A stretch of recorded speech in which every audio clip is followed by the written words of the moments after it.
धौलपुर राजस्थान प्रदेश कांग्रेस के निर्देश पर जिला कांग्रेस कमेटी की बैठक आयोजित की गई, जिसमें केंद्र सरकार पर मनरेगा योजना को कमजोर करने और नाम बदलने के प्रयासों का आरोप लगाया गया। बैठक में जिला संगठन प्रभारी व प्रदेश उपाध्यक्ष अजीत यादव मुख्य अतिथि रहे, जबकि अध्यक्षता जिला कांग्रेस अध्यक्ष विधायक संजय कुमार एवं विधायक शोभा रानी कुशवाहा ने की। बैठक में मनरेगा बचाओ संग्राम जन जागरण अभियान की शुरुआत की गई। यह अभियान आगामी 45 दिनों तक जिला से लेकर बूथ स्तर तक चलाया जाएगा, जिसका उद्देश्य गांव, गरीब और मजदूरों के अधिकारों की रक्षा करना है। अजीत यादव ने कहा कि कांग्रेस पार्टी काम के अधिकार की रक्षा के लिए हर स्तर पर संघर्ष करेगी। उन्होंने आरोप लगाया कि केंद्र सरकार की नीतियां गरीब विरोधी हैं और मनरेगा पर लगातार प्रहार किया जा रहा है। जिला कांग्रेस अध्यक्ष संजय कुमार ने मनरेगा को ग्रामीण विकास की रीढ़ बताते हुए कहा कि कांग्रेस गरीबों के हक की लड़ाई सड़क से संसद तक लड़ेगी। उन्होंने बताया कि अभियान के तहत 11 जनवरी को गांधी पार्क में उपवास कार्यक्रम आयोजित किया जाएगा। विधायक शोभा रानी कुशवाहा ने महात्मा गांधी के नाम से छेड़छाड़ पर आपत्ति जताते हुए कहा कि गांधी जी देश की आत्मा है और मनरेगा जैसी योजना गरीबों की जीवन से सीधे जुड़ी हुई है। को विदित है कि AICC और PCC की डायरेक्शन में आज पूरे राजस्थान के अंदर हमारे जिला मुख्यालयों पे प्रेस कॉन्फ्रेंस के माध्यम के द्वारा हम लोग हमारे गरीब जनता, हमारे गरीब भाइयों को जगाने का हम काम कर रहे हैं। आज इस प्रेस कॉन्फ्रेंस में हमारे संगठन प्रभारी जिले के प्रभारी अजीत यादव जी हैं, हमारे धौलपुर की विधायिका शोभा रानी जी हैं, हमारे पूर्व जिलाध्यक्ष जी बैठे हुए हैं। उनके माध्यम से और मीडिया के आए हुए बंधुओं के माध्यम से हम जो मनरेगा का नाम बदल करके इन लोगों ने विकसित भारत गारंटी फॉर रोजगार एंड आजीविका मिशन जिन्होंने रखा है नाम BBG राम जी, मेरा आपके माध्यम से एक निवेदन है कि जब मनरेगा के अंदर हमारे राष्ट्रपिता, हमारे बापूजी का नाम था महात्मा गांधी, जिन्हें हम राष्ट्रपिता कहते हैं, आज भारतीय जनता पार्टी कितना ढोंग और स्वांग रच रही है कि उनके नाम को मिटा दिया गया। हम सिर्फ इतना पूछना चाहते हैं कि भाई हमारे जो हिंदुस्तान की 140 करोड़ की पॉपुलेशन है, उसमें आज समथिंग 80 करोड़ जनसंख्या ग्रामीण क्षेत्र की है, गरीब परिवारों की है, दलितों की है और सभी वर्ग की है उसके अंदर। तो उनका अधिकार क्यों छीना गया है? आज आप देख रहे होंगे कि इन्होंने BBG राम जी के नरेगा के BBG राम जी जो नाम रखा है नरेगा का, इन्होंने उसके अकॉर्डिंग ना तो न्यूनतम मजदूरी है, ना लोगों को इसके अंदर उनका हक और रोज़गार मिल रहा है, कोई गारंटी नहीं है। हम आपसे पूछना चाहते हैं आपके माध्यम से कि आपने जो हमारे गरीब मजदूर भाई थे उनके काम को अधिकार को क्यों छीना? दूसरा, आपकी न्यूनतम मजदूरी क्या है? आपने अगर देखा होगा मनरेगा का, तो इसका हर 1 अप्रैल को कंज्यूमर प्राइम इंडेक्स के अकॉर्डिंग इनमें बढ़ोतरी हुआ करती थी। आज राजस्थान के अंदर 285 रुपये न्यूनतम मजदूरी है। मजदूरी किसकी? लेबर की, बिल्कुल। और आज आप देख सकते हैं कि इसके अंदर जो एक्ट के अंदर कोई भी न्यूनतम मजदूरी का प्रावधान नहीं रखा है। तीसरा, अटल बिहारी वाजपेयी जी या हमारे राजीव गांधी जी, महात्मा गांधी जी का पूर्ण सपना था कि ग्राम स्वराज का। आज इन्होंने ग्राम पंचायतों को बिल्कुल उनके हक को छीन लिया, बिल्कुल उनका इसको दरकिनार कर दिया। पहले मनरेगा का जो भी अमेंडमेंट बनता था एक्ट के अकॉर्डिंग, ग्राम पंचायत अपने बेस पे ग्राम सभा करके अपने ग्रामीण जो गांव का विकास करती थी वो नरेगा के द्वारा करती थी। और चौथा, 60-40 का इन्होंने जो रेशो रखा है, आप देख सकते हैं कि राज्यों की आर्थिक स्थिति कितनी बदहाल है। आज पेंशन तक नहीं मिल रही है और 40% इन्होंने राज्यों पे वित्तीय भार डाल दिया। तो आप समझ सकते हैं कि नरेगा मिलेगा कैसे। ये तो वो कहानी हो गई कि भाई अपने मित्रों को ग्राम पंचायत पे ठेकेदार बैठा दिए, अपने मन चाहते सरपंच को मन चाहते जगह पे काम देंगे। इसमें वो काम ख़त्म कर दिया कि कोई भी रोजगार के लिए प्रपत्र 6 भर के देता था तो 15 दिन के अंदर उसको 100% मजदूरी मिलती थी, काम मिलता था। अगर नहीं मिलता तो उस एक्ट के अकॉर्डिंग उसको बेरोजगारी भत्ता मिलता था। तो आप देख सकते हैं कि नरेगा इन्होंने बिल्कुल ख़त्म कर दिया, लोगों को रोजगार देना ही बंद कर दिया। कहाँ जाएंगे 80 करोड़ हमारे देश की जो पॉपुलेशन 140 करोड़ में से 80 करोड़ जो हमारे गरीब भाई हैं जो मजदूरी करते हैं वो कहाँ जाएंगे? आप देख सकते होंगे कितनी इसमें पारदर्शिता है, किसमें इसमें विरोधाभास है। जहाँ हम लोग, आप गुलाब बाग चौराहे का देख लो, हमारे दिहाड़ी मजदूर भाई जहाँ आज लाइन लगी रहती थी उनकी, कम से कम नरेगा में कहते नहीं भैया मैं तो गांव में काम करूंगा, मुझे कम से कम 285 रुपये मजदूरी तो मिलेगी। और यहाँ तो वो स्थिति हो जाएगी, भैया जो कम से कम मजदूरी पे बोली लगाएगा वो मजदूरी ले लेगा।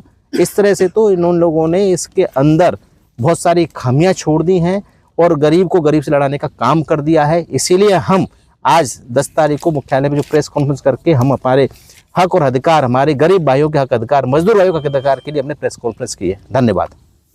अब मैडम बताएंगे। को नमस्कार।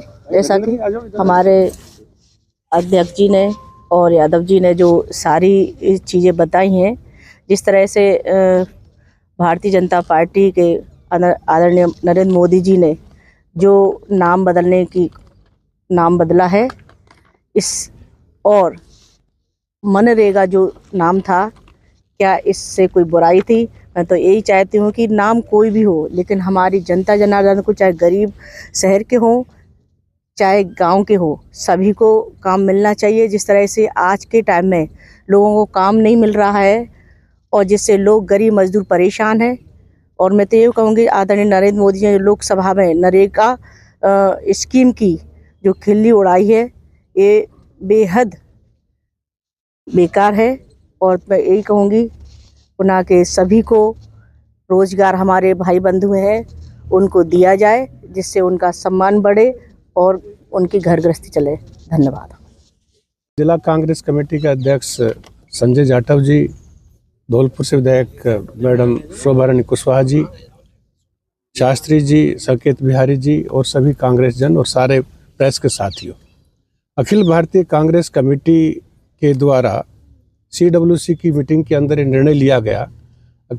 भारत सरकार के प्रधानमंत्री माननीय नरेंद्र मोदी जी ने महानरेगा कार्यक्रम को समाप्त कर नया विधेयक लाने का जो कार्यक्रम रखा, उसका कांग्रेस पार्टी सख्त विरोध करती है। नरेगा कार्यक्रम 2005 के अंदर यूपीए की तत्कालीन चेयरपर्सन श्रीमती सोनिया गांधी जी के द्वारा आम आदमी को रोजगार देने के लिए रखा गया था। इस देश के अंदर दलित, मजदूर, किसान जो गाँव के अंदर रहते हैं, उनकी हालात ज़्यादा अच्छी नहीं थी। तत्कालीन प्रधानमंत्री डॉक्टर मनमोहन सिंह और UPA chairperson madam Sonia Gandhi ji की ये परिकल्पना थी और उन्होंने सोचा देश के आम आदमी को परमानेंट रोजगार किस प्रकार से दिया जाए, तो स्थायी रोजगार देने के लिए नरेगा की स्थापना की। बाद में महात्मा गांधी का इसके नाम जोड़ा गया। उस समय सरकार के द्वारा तय किया गया था अगर 100 दिन रोजगार सबको मिलेगा। उसके अंदर कोई योग्यता की बात नहीं रखी गई थी। उसमें मात्र जॉब कार्ड बनवाना पड़ता था और कोई भी व्यक्ति, किसी भी जात, धर्म, संप्रदाय का कोई भी बालिग व्यक्ति जाकर रोजगार कार्यालय ग्राम सभा के अंदर अपना नाम दर्ज करवा देता था। 2 सप्ताह तक अगर उसको वेट करना पड़ता और 2 सप्ताह के अंदर अगर उनको रोजगार नहीं दिया जाता तो सरकार के द्वारा उसको स्टाइफंड देने की बात उस विधेयक के अंदर की गई थी। और 100 दिन के लिए सभी स्त्री पुरुष बिना भेदभाव के सबको रोजगार की ये बात वायदा किया था। उस समय सरकार के अधिकारियों के ऊपर भी शिकंजा कसा गया था। अब कोई सरकारी अधिकारी, कर्मचारी अगर रोजगार देने में कोताही बरतेगा तो उसको पनिश किया जाएगा, उसको दंडित किया जाएगा। नया जो विधेयक आया है, उस विधेयक के अंदर ये सब चीज़ें ख़त्म करने की बात कही गई है। उस समय एक सबसे बड़ी महत्वपूर्ण बात कही गई थी, अगर 90% जो पैसा था वो केंद्र सरकार के बजट के द्वारा निर्धारित हुआ था और 10% मात्र स्टेट गवर्नमेंट को देना पड़ता था। उस विधेयक के अंदर सबसे जो महत्वपूर्ण बात थी वो ये बात थी कि कोई भी इस स्टेट सरकार के ऊपर खर्चा वहन नहीं किया जाएगा और जितना भी खर्चा होता वो सब का सब केंद्र सरकार, बजट की कोई सीमा नहीं थी, उसका बजट असीमित था और उस बजट के लिए ऊपर केंद्र सरकार पे डिपेंड था। केंद्र सरकार सारा काम करती थी। उस समय 2005 से और 2025 तक जितने काम देश के अंदर और राजस्थान प्रदेश के अंदर हुए हैं वो ऑन रिकॉर्ड है। 4 करोड़ के लगभग लोगों को रोजगार मिलने का काम हुआ। और साथ ही साथ जो हमारे विशेष जिले हैं, बांसवाड़ा है, धौलपुर है, बारा है, इस तरह जो पिछड़े जिले हमारे रहे हैं, उन सब के अंदर लोगों को इतना रोजगार मिला कि आप कल्पना नहीं कर सकते। बाड़मेर, जैसलमेर के अंदर जितने टाके बने, जितने रोड बने, वो सब एक रिकॉर्ड के अंदर है और इतिहास में दर्ज है। इतना डेवलपमेंट हुआ कि आप सोच नहीं सकते, वो नरेगा के अंदर हुआ।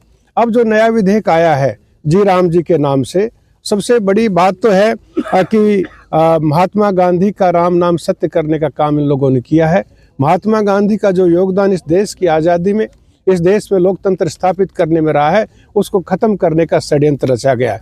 ये लोगों ने राम का नाम इसलिए रखा है ताकि ये सोच सके कांग्रेस राम के नाम पर विरोध करेगी। हम जी राम के नाम पर विरोध नहीं कर रहे, हम विरोध कर रहे हैं कि जो नया विधेयक आया है, ये सरकार जो स्टेट गवर्नमेंट है उनके ऊपर बहुत ज़्यादा अत्यधिक बोझ डालने का काम होगा। अब पहले 90% जो पैसा था वो सेंट्रल गवर्नमेंट वहन करती थी, और नए विधेयक के अंदर 60% पैसा स्टेट गवर्नमेंट के ऊपर, 60% पैसा केंद्र देगी और 40% पैसा स्टेट गवर्नमेंट को वहन करना पड़ेगा। अगर कोई गरीब स्टेट है वो सब इस नरेगा कार्यक्रम को करने में हिचकिचाएगी, और 40% पैसा सरकार की अभी वित्तीय स्थितियाँ इतनी मजबूत नहीं है। ऐसा कोई नरेंद्र मोदी सरकार ने बड़ा करिश्मा नहीं कर दिया। अगर स्टेट गवर्नमेंट की कोई अच्छी नीति बना दी हो, आर्थिक रूप से संपन्न कर दिया हो, तो 40% वहन कर सके। तो आर्थिक स्थिति स्टेट गवर्नमेंट की भी ज़्यादा बेहतर नहीं है। तो मैं समझता हूँ अगर जो नया विधेयक है ये गरीब लोगों को रोजगार देने में महफूज रहेगा। और जो मनरेगा मनमोहन सिंह सरकार, madam Sonia Gandhi UP person की जो उम्मीदों से जगह था और 20 साल लगभग लोगों को रोजगार देने का काम किया था, अब मैं समझता हूँ देश के गरीब गुरबा व्यक्ति है, जो मजदूर है, किसान है, स्त्रियां हैं, उन सब को रोजगार खत्म करने का काम ये सरकार कर रही है। नए विधेयक के अंदर एक क्लू और है कि सरकार पहले ग्राम सभा के माध्यम से, ग्राम सभा के द्वारा प्रस्ताव पारित होता था और लोगों को रोजगार देने का काम होता था। अब ग्राम सभा का अधिकार खत्म किया जा रहा है नए विधेयक के अंदर, और सेंट्रल गवर्नमेंट को अधिकार रहेगा। और जहाँ पर मान लो कोई नई रेल लाइन बिछानी है तो नई रेल लाइन के ऊपर वो कहेंगे धौलपुर का मजदूर वहाँ भरतपुर जाएगा, उसको इतना पैसा ही नहीं मिलेगा, किराया भाड़ा भी दे सके। साथ ही साथ स्टेट सेंट्रल गवर्नमेंट की इच्छा के ऊपर निर्भर करेगा कि वो कहाँ पर मजदूरी करवाए और कहाँ नहीं करवाए। इसमें 60 दिन तो बिल्कुल बाकायदा बंद का निर्देश दिया है। 125 देने का जो 100 दिन की गारंटी कांग्रेस हुकूमत ने दी थी, इन्होंने तो इस पर नकारा नहीं हो तो 125 दिन का वायदा किया गया है, लेकिन 125 दिन ये तय नहीं किया 125 दिन कब रोजगार देंगे। तो इस विधेयक के अंदर बहुत सी कमियां हैं, और आम आदमी के रोजगार को खत्म करने के लिए ये केंद्र सरकार की साजिश है। नरेंद्र मोदी ने जो भी भारत सरकार के माध्यम से कांग्रेस सरकार ने, यूपीए सरकार ने जो शानदार योजनाएं आम आदमी के लिए की थी, उन सब को धीरे धीरे खत्म किया जा रहा है, और एक नई तानाशाही के माध्यम से गरीब आदमी के हक को मारने का काम ये सरकार कर रही है। कांग्रेस पार्टी पुरजोर इस चीज़ का विरोध करती है, और आज पूरे राजस्थान के अंदर ये तय किया गया है 10 जनवरी को पूरे राजस्थान के हर जिला मुख्यालय पर कांग्रेस का पार्टी प्रेस कॉन्फ्रेंस के माध्यम से देश की जनता को, गरीब लोगों को जगाने का काम करेगी। 11 तारीख को हम जिला मुख्यालय पर महात्मा गांधी, डॉक्टर बाबा साहब अम्बेडकर या राष्ट्रीय जो भी हमारे पुरखे नेता रहे हैं उनका कहीं पर भी उनकी जो मूर्ति है उसके नीचे हम धरना देने का, सांकेतिक धरना देने का काम करेंगे। और 12 तारीख से लगातार हमारा कार्यक्रम चलेगा। हम उसके बाद ब्लॉक स्तर पर जाने का काम करेंगे, और 11 जनवरी को एक दिवसीय उपवास रहेगा। 12 जनवरी से 29 जनवरी तक हम पंचायत स्तर पर नरेगा के कार्यक्रम को जगाने के लिए आम आदमी संपर्क करने का काम जिला कांग्रेस कमेटी के माध्यम से करेंगे, और 30 जनवरी को बूथ स्तर पर जाएंगे। इसके उपरांत तय प्रदेश कांग्रेस कमेटी के द्वारा तय किया जाएगा, विधानसभा का घेराव होगा। उसके लिए पीसीसी के द्वारा जो नया निर्देश आएगा उसके ऊपर रैली जलसे कहाँ बड़े होंगे वो पीसीसी के माध्यम से तय होगा। और हम पुरजोर ढंग से इसका विरोध करते हैं और कामना करते हैं जी राम जी विधेयक को वापस सरकार लेकर, और पुनः पुराना जो महानरेगा कार्यक्रम था जो यूपी सरकार ने लागू किया था उसको पुनः लागू करने का मांग करते हैं। और देश की जनता के हित में, आम आदमी के हित में आपके माध्यम से भी अपील करते हैं कि ये जो काला कानून नया आया है, इससे पहले 3 कृषि कानून काले आए थे, उसको भी सरकार ने किसानों के दबाव में वापस लिए। जनहित के अंदर इस काले विधेयक को भी वापस लेना चाहिए। हमारे माननीय अध्यक्ष जी भी बोलेंगे, शोभा रानी जी भी इस पर बोलेंगे। अध्यक्ष जी से आग्रह करूंगा।